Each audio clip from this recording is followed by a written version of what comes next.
The first thing we'll do is draw a horizontal tube representing the subclavian artery. Now this will be the right subclavian artery, so blood will move through it in this direction, from left over here to right over here. I'll circle the R to remind us that we're drawing the right subclavian artery. We can also say this is medial over here, and over here this would be lateral. So remember, blood's flowing through in this direction.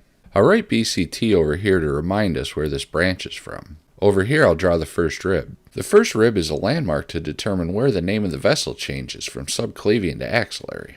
Now the anterior scalene muscle passes over the middle of the subclavian artery. Its medial and lateral borders, represented by the dotted lines, are used as landmarks to divide the artery into 3 parts. I'll label those parts 1, 2, and 3. The first branch, the vertebral artery, will pass up the neck running through the transverse foramen in the cervical spine. The second branch, the internal thoracic artery, runs down the inside of the anterior rib cage, just lateral to the sternum. Next to the medial border of the anterior scalene, I'll draw the thyrocervical trunk. Now the thyrocervical trunk has 3 branches of its own. The first branch is the inferior thyroid artery, and this extends upward to supply the lower portion of the thyroid gland.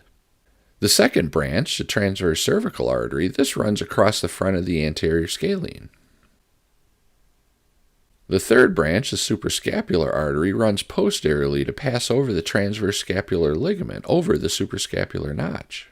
The second part of the subclavian artery will have 1 branch, the costocervical trunk. Now I'll draw that close to the medial border of the anterior scalene as well. The costocervical trunk has 2 branches. The deep cervical artery is going to pass back between the transverse process of C7 and the neck of the first rib to run up the back of the neck. The supreme intercostal artery is going to supply the first 2 intercostal spaces.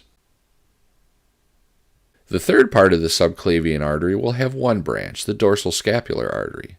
The dorsal scapular artery supplies the levator scapulae, the rhomboids, and the trapezius muscles. So down here I'll write 3, 1, 1. These numbers represent the number of branches off of each part. 1, 2, 3 here, 1 here, and then 1 here. I hope you found this video helpful. If you did, please consider clicking like and subscribing to my channel. Don't forget to turn on notifications to get alerted to all my latest videos. For more helpful anatomy and physiology study resources, visit www.humanbodyhelp.com.